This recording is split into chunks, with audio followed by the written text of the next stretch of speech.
नमस्कार दोस्तों, आप सभी का हमारे भारतीय रोजगार चैनल में स्वागत है। तो आज की इस वीडियो में दोस्तों नई वैकेंसी डिटेल आई हुई है और उसका डिटेल हम आपको आज शेयर करने जा रहे हैं। तो जो भी हमारे इस चैनल में नए हैं दोस्तों, चैनल को सब्सक्राइब कर लें, क्योंकि यहाँ पे नई नई वैकेंसी डिटेल्स हम अपडेट करते रहते हैं। और कोशिश करें दोस्तों, सब्सक्राइब करने के बाद बेल आइकन को ज़रूर क्लिक कर लें, क्योंकि नोटिफिकेशन भी आपको चाहिए होगा। अगर मैं जब वीडियो अपलोड करूँ तो आपको नोटिफिकेशन भी मिलते रहे।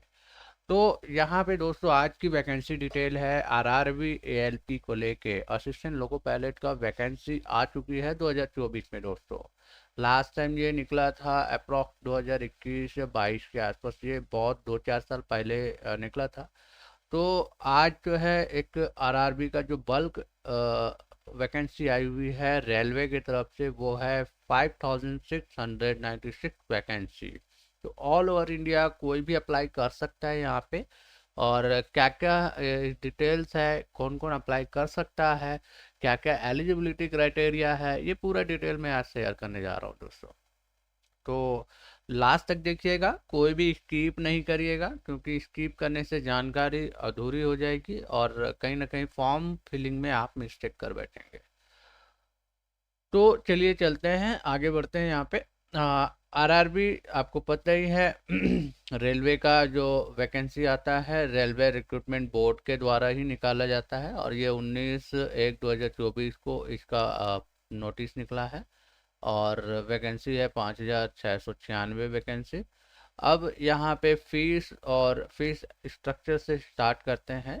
ऑल कैंडिडेट, ठीक है, all candidate mention below at serial number 2 500, ठीक है, 500 रखा हुआ है। All candidate means OBC, OBC और जनरल कैटेगरी के लिए, राइट। उसके बाद for candidate who being to SC ST ex serviceman, female, transgender, minorities and economical backward class, उनके लिए 250 रखा गया है, ठीक है। पेमेंट मोड रहेगा online, internet banking, debit card, credit card, UPI, ठीक है। फिर उसके बाद आते हैं starting date for apply online and payment of fees 21/2024। आपका फॉर्म फिलिंग का स्टार्टिंग डेट होगा 20/1/2024। 20/1/2024 से इसका फॉर्म फिलिंग स्टार्ट हो जाएगा दोस्तों। Last date for apply online payment of fees, last date क्या रहेगा? तो 19/2/2024, 19/2/2024 को इसका लास्ट डेट रहेगा। Date of modification window for correction, जैसे ही आपका फॉर्म फिलिंग होता है, अगर कुछ मिस्टेक होता है तो मॉडिफिकेशन के लिए 20/2/2024 से लेके 29/2/2024 तक का टाइम रहेगा आपके पास। एज लिमिट क्या रहेगी? तो एज लिमिट मिनिमम 18 साल और मैक्सिमम 30 साल होगा दोस्तों। कौन कौन अप्लाई कर सकता है? Candidate should passes matriculation means 10वीं, SSLC plus ITI from recognise institution of NCVT SCVT in relevant trade. यहाँ पे ध्यान रखिएगा, ITI मिनिमम ITI होल्डर तो होना ही चाहिए, ठीक है। अब स्पेशल नोट में लिखा है diploma degree relevant engineering discipline can be acceptable. अगर आपके पास डिप्लोमा है, डिग्री है इंजीनियरिंग फील्ड में, तो आप अप्लाई कर सकते हो, कोई दिक्कत नहीं है, आप एक्सेप्टेबल हो। तो ITI से लेके डिग्री होल्डर तक यहाँ पे अप्लाई कर सकते हैं। वैकेंसी है असिस्टेंट लोको पायलट की। आरआरबी अहमदाबाद में आप देख सकते हो 238 पोस्ट है। आरआरबी अजमेर में 228 है। बेंगलोर में 473 है। आरआरबी भोपाल में आप देख सकते हो 219 और 65 पोस्ट है। आरआरबी भुवनेश्वर में आप देख सकते हो 280 पोस्ट है। आरआरबी बिलासपुर में आप देख सकते हैं यहाँ पे 124 और 1192 पोस्ट है। और आरआरबी चंडीगढ़ में 66 है। आरआरबी चेन्नई में 148 है। आरआरबी गुवाहाटी में 62 है। आरआरबी जम्मू श्रीनगर में 39 है। आरआरबी कोलकाता में 254 और 91 पोस्ट है। आरआरबी मालदा में 161 और 56 पोस्ट है। आरआरबी मुंबई में 3 जोन है, 26 पोस्ट है, 110 पोस्ट है, 411 पोस्ट है। आरआरबी मुजफ्फरपुर में 38 पोस्ट है। आरआरबी पटना में 38 है। आरआरबी प्रयागराज में 241 और 45 पोस्ट है। आरआरबी रांची में 153 पोस्ट है, आरआरबी सिकंदराबाद में 199 और 599 पोस्ट है दोस्तों। आरआरबी सिलीगुड़ी में 67 पोस्ट है, आरआरबी त्रिवनपुरम में 70 पोस्ट है, आरआरबी गोरखपुर में आपका 43 पोस्ट है दोस्तों। तो इस तरीके मिला के आपका टोटल 5,696 पोस्ट होते हैं दोस्तों। अब यहाँ पे फिजिकली क्या रिक्वायरमेंट है वो भी आपको मैं बताता हूँ। इसके लिए आपको डिटेल्स ऑफ नोटिफिकेशन आपको क्लिक करना पड़ेगा, ठीक है। लिंक, इस वेबसाइट की लिंक डिस्क्रिप्शन बॉक्स पे मिल जाएगी दोस्तों। आप क्लिक करके ये पूरा डिटेल और अच्छे से पढ़िएगा। मैं यहाँ पे अच्छे से समझा रहा हूँ, अलग है, बट आपको भी वो नोटिफिकेशन डाउनलोड करके चेक कर लेना है और रख लेना है दोस्तों, क्योंकि फ्यूचर में ये काम ही आएगा। 27 पेज का नोटिफिकेशन है दोस्तों। और आप देख सकते हो फ्रंट पेज में क्या दिख रहा है आपको। इसके बाद हम आगे आते हैं। लेवल 2 पे आपको पेमेंट होगा, 19,900 आपकी सैलरी होगी। मेडिकल स्टैंडर्ड A1 होगा। आपका एज जो होगा वो 2024 में जुलाई को 30 साल कंप्लीट होना चाहिए, अगर एज हाई है तो। टोटल वैकेंसी आपको यहाँ पे देखने को मिल रहा है, ठीक है। अब इसके बाद इम्पोर्टेंट इंस्ट्रक्शंस आप देख सकते हैं यहाँ पे क्या क्या दिया हुआ है। यहाँ candidate waiting for final result of prescribe education technical qualification are not eligible to apply, ठीक है। उसके बाद ऑनलाइन आपका जो फॉर्म फिलिंग होगा ऑनलाइन होगा। एलिजिबिलिटी तो ऑलरेडी दे रखा है, आईटीआई से लेके डिप्लोमा इंजीनियरिंग होल्डर तक यहाँ पे अप्लाई कर सकते हैं। इसके बाद सिलेक्शन ऑफ आरआरबी, तो railway wise vacancy indicate in the एन डिस। हम आगे पढ़ते हैं, आगे में सब दिया हुआ है। ओके, जनरल इंस्ट्रक्शंस, जो काम की चीज़ें वो मैं आपको बताता हूँ। सबसे चीज़ें मेडिकल स्टैंडर्ड क्या होनी चाहिए, A1 general fitness, physical fit in all respect. Distance vision आपका 6x6, 6x6 without glasses with fogging test, must not accept +2D, ठीक है। Near vision SN 0.6, 0.6 without glasses and must pass test for colour vision, binocular vision, field of vision, night vision, mesopic vision etcetera. तो अगर आपके आँख ठीक है तो आप इसमें अप्लाई करिए, अदरवाइज दोस्तों फिलहाल इसमें आप अप्लाई ना करें, ज़्यादा अच्छा है। अगर आपके आँख में कुछ प्रॉब्लम है तो आप यहाँ अप्लाई ना करें, क्योंकि मेडिकल में रिजेक्ट होने से अच्छा है आप कहीं दूसरी जगह अप्लाई कर लीजिए। एक टाइम ऐसा आएगा दोस्तों, रेलवे में देखिएगा ज़्यादातर लोग अप्लाई नहीं करेंगे, क्योंकि अभी जो डिजिटल के समय में ज़्यादातर लोगों के 8/6 नहीं होते हैं, तो वो टाइम आ जाएगा, बट अभी तो नहीं है। फीस मैंने बता दिया था क्या क्या है। अब यहाँ पे देखिए दोस्तों, 500 फीस रखी जो गई है, उसमें से 400 shall be refunded Delhi deducting bank charge on appearing in first stage CBT। जैसे आपका फर्स्ट स्टेज कंप्लीट होता है आपको रिफंड कर दिया जाएगा, तो वो जो अमाउंट है वो रिफंडेबल है, बट आपको जो भी बैंक चार्ज है उसको काटने के बाद तो 400 के आसपास आपका रिफंडेबल रहेगा। अब EBC इकोनॉमिकल बैकवर्ड क्लास में कौन आता है, तो जिनका फैमिली इनकम एनुअल इनकम 50,000 से नीचे है वो आपका इकोनॉमिकल बैकवर्ड क्लास में आता है दोस्तों।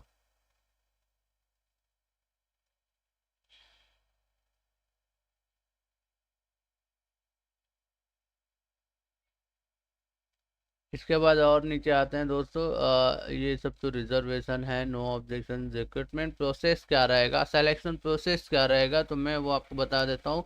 आपका यहाँ पे 5 स्टेज आपको देखने को मिल रहा है। First stage CBT 1, second stage CBT 2, third stage computer based aptitude test. उसके बाद फोर्थ स्टेज है डॉक्यूमेंट वेरिफिकेशन एंड 5 स्टेज है मेडिकल एग्जामिनेशन दोस्तों। तो ये 5 स्टेज यहाँ पे देखने को आपको मिल रहा है। अब फर्स्ट स्टेज में आपका short listing eligibility candidate for CBT 2 based on their normalisation marks and merit list and pattern रहेगा आपका फर्स्ट स्टेज का। नंबर ऑफ क्वेश्चन होंगे 75, मैक्सिमम मार्क्स होंगे 75, 60 मिनट के होंगे, 1 marks per question. There shall be negative marks 1/3 mark for each wrong answer. Normalization of marks will be done for CBTS held in multiple shifts. Minimum pass percentage for eligibility your general और EWS का 40%, OBC वालों का 30%, SC वालों का 30 and 25%। आपका रहेगा mathematics, mental ability, general science, general awareness. ये 4 point आप समझ लीजिए। Mathematics, mental ability means reasoning, general science, general awareness. अब ये आपका सिलेबस हो गया CBT 1 का। इसके बाद CBT 2 में आपका क्वेश्चन सिलेबस रहेगा। Short listing of candidate for CBT 2 shall be done RRB wise and community wise as per their normalise mark and merit in CBT 1। जिसका CBT 1 में शॉर्ट लिस्टेड होगा वो CBT 2 में आ गया, और CBT 2 में फिर शॉर्ट लिस्टेड होने के बाद वो नेक्स्ट स्टेज में जाएगा। ये सिंपल है। अब यहाँ पे पैटर्न क्या रहेगा, तो CBT 2 shall be comprise of 2 part, part A part B, 2 part में कंप्राइज किया गया है। Total duration 2 hours and 30 minute का होगा। 175 क्वेश्चन होंगे। पार्ट ए में 90 मिनट का क्वेश्चन 90 मिनट होंगे जिसमें 100 क्वेश्चन होंगे, और पार्ट बी में 60 मिनट होंगे जिसमें 75 क्वेश्चन होंगे। There shall be negative marks 1/3 mark for each wrong answer. Normalisation of mark will be done for CBT held in multiple shift. ठीक है, इसमें भी क्राइटेरिया वही है, 40%, 30%, 30 एंड 25%। उसके बाद सिलेबस वही रहेगा। Mathematics, general intelligence and reasoning, basic science and engineering. इसमें बस इंजीनियरिंग के सब्जेक्ट इंक्लूड हो जाएंगे। बेसिक जो है वो सिलेबस। पार्ट 2 में आपका रहेगा qualifying test in nature and shall have question from the various trade syllabus. इसमें ट्रेड क्वेश्चन होंगे जैसा डायरेक्टर जनरल ऑफ ट्रेनिंग। ठीक है, नोट क्वालिफाइंग परसेंटेज होगा 35% for all candidate irrespective of category community. ठीक है, फिर syllabus of various trade wise रहेंगे, जैसे candidate with ITI trade apprenticeship qualification will be required to appear in the section having question from their trade. तो जिसका जो trade रहेगा, trade wise questions रहेंगे, जैसे कि यहाँ पे देख सकते हैं क्वालिफिकेशन ऑफ कैंडिडेट के हिसाब से वो कौन से ट्रेड में आते हैं। अगर आपने हायर एजुकेशन किया हुआ है तो ITI ट्रेड के हिसाब से आपको क्वेश्चंस आने वाले हैं, तो ये हो गया उस ट्रेड के क्वेश्चन आंसर। फिर CBAT, computer based aptitude test. अब यहाँ क्या होने वाला है दोस्तों, तो यहाँ पे candidate equal to 8 time the number of ALP vacancy for each. यहाँ पे जो वैकेंसी मतलब शॉर्ट लिस्टेड होंगे वो 8 टाइम शॉर्ट लिस्टेड होंगे जितने भी वैकेंसी हैं उनके। और यहाँ जो सिलेबस का पैटर्न रहेगा वो मैं आपको बता देता हूँ। अप्रोक्स 70% वेटेज यहाँ पे प्रोवाइड क्वालिफाई इन ओके, यहाँ पे लिखा है short listed for CBAT on the basis of their marks in part A of CBT 2। CBT 2 में जिनका पार्ट ए में अच्छा परफॉर्मेंस रहेगा उस बेस पे CBAT के लिए क्वालिफाइड होगा।